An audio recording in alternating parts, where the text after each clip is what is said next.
popular names in today's culture. But who was this man? What were his movies really about? Are they truly innocent diversions that have no effect on today's youth? Of course. I would venture to say no. They are not as innocent as they appear.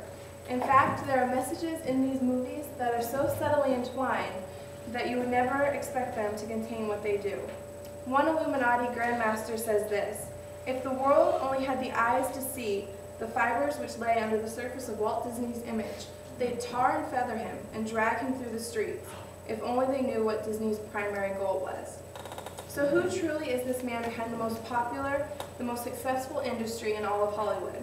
My answer is quite controversial. He was a master manipulator. He was someone that put on a wholesome appearance to entertain millions, when in reality he was not all that he appeared to be. So the first thing we're going to talk about is the frontal lobe, or the command center of the brain, and how Walt Disney has targeted what passes through. Okay, the frontal lobe, it makes up about 1/3 of our brain. In dogs, it's only 7%, and in cats, it's only 3.5%. It's the seat of our spirituality, our morality, and our will.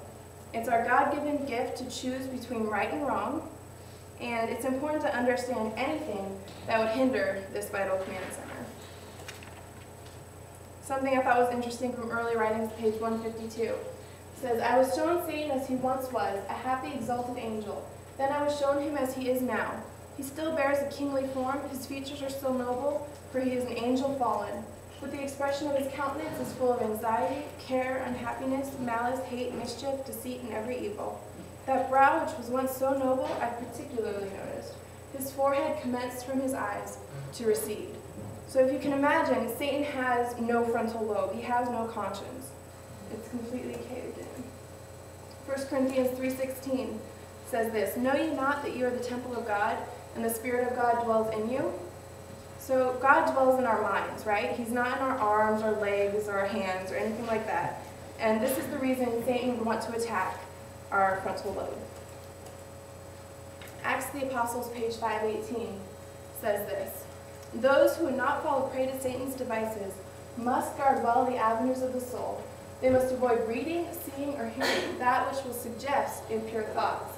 The mind must not be left to dwell at random upon every subject that the enemy of souls may suggest.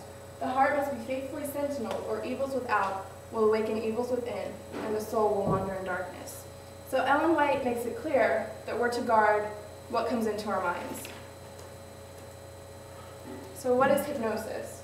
Definition for hypnosis is a mental state of heightened suggestibility characterized by trance-like sleep. This is variously achieved by repetition of instructions in a low-level voice or having the subject fix his gaze upon a light in an otherwise dark room. So when you're watching TV, when you're watching a movie, and you're in the movie theater, the lights are usually out, right? And you're going into a semi-hypnotic state, according to this definition. So Testimonies to the Church, Volume 8, page 293. In the future, Satan's superstitions will assume new forms. Errors will be presented in a pleasing and flattering manner. False theories, clothed with garments of light, will be presented to God's people. Thus, Satan will try to deceive, if possible, the very elect. Most seducing influences will be exerted. Minds will be hypnotized. So why is hypnosis a bad thing? 1 Corinthians 6:12 says, all things are lawful for me, but all things are not expedient. All things are lawful for me, but I will not be brought under the power of any. So hypnosis is a bad thing because it's giving over your willpower to a hypnotist, whether it's a person, a TV, a movie, anything. It's letting down your guard so people can strongly suggest things to your mind. They're now doing childbirth pain-free, they're doing open heart surgery pain-free, and it's all a result of hypnosis. So the two different sides of the brain, we have the left and the right side. The left is your analytical, your critical, and your logical side, while your right is your emotional, artistic, and dreamy side. And it's been scientifically proven that within the first 30 seconds of watching TV or a movie, your brain automatically switches from all brain thinking to only right brain thinking. And you're no longer able to critically analyze what it is you're seeing. So some of the subliminal messages in Disney. I'm just going to warn you now, some of them are sexually graphic, so if that makes you uncomfortable, you're free to step out. We're just going to go through them briefly. The top 5 Disney scenes. This one I'm sure you're very familiar with, The Lion King. Simba comes, he flops on the cliff, but bunch of dandelion fuzz or whatever swirls into the air, and it forms the word sex in the air before it quickly dissipates.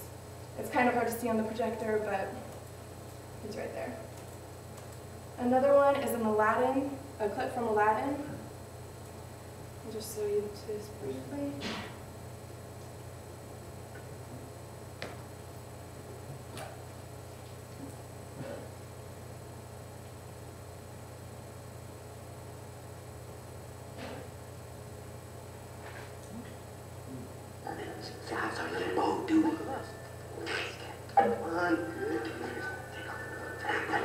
Oh, yeah.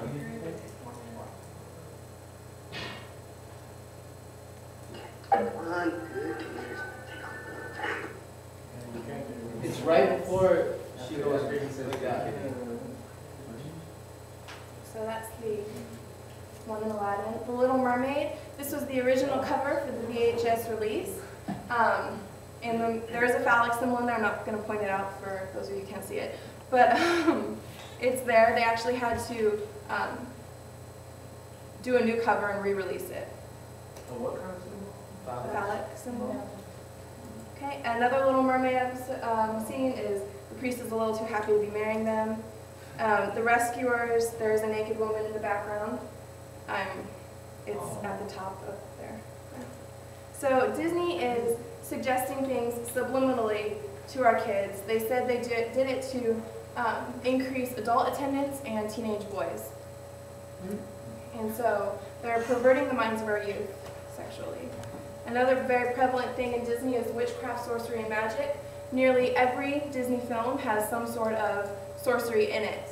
And I'm just going to go through a couple with you. This is Maleficent from Sleeping Beauty. Witch. The Fairy Godmothers from Sleeping Beauty. Fairy Godmother from Cinderella. Pinocchio. The Witch from Snow White. The Enchantress from Beauty and the Beast. Ursula from The Little Mermaid. Mickey Mouse and the Sorcerer's Apprentice. Genie, Jafar, Tinkerbell, Yzma from Emperor's New Groove, the Ancestors from Mulan, the Talking Street Grandmother Willow in Pocahontas, the Voodoo Doctor in The Frog Princess, Mary Poppins was a witch, the White Witch from Chronicles of Narnia, the witch in the movie Enchanted. And what does the Bible say about witchcraft? We all know this verse very well. There shall not be found among you anyone who makes a son or daughter pass through the fire, or one who practices witchcraft, or a soothsayer, or one who interprets omens, or a sorcerer, or one who conjures up spells, or a medium, or a spiritist, or one who calls up the dead. For all who do these things are an abomination to the Lord, and because of these abominations, the Lord your God drives them out from before you. So not only is Disney encouraging sex in their movies, they're also very blatant about witchcraft, which the Bible is very clearly against. So, lyrics from Disney's Little Mermaid on Broadway. Little Mermaid very recently went on Broadway, and it's completely supported and put out by Disney. And this song is between King Triton and Ariel, and they're having an argument, and King Triton is saying, "This is where you belong." She's saying, "You don't understand, I'm not a child anymore." And this is his response. "I am still the king here, my word is law. This filth you bring here is the final straw. And push my daughter has come to shove, I'll make you obey, till you do as I say. I don't care, come what may, but I'll keep you away from that cruel, harsh, cold, vile world above." And does anyone recognize anything in this? It's the totally the Gnostic Gospels. King Triton is God, and he's saying, "My word is law, I'll make you obey." I'll keep you away from that cruel, harsh, cold, vile world above. And what does Ariel do? She rebels against that.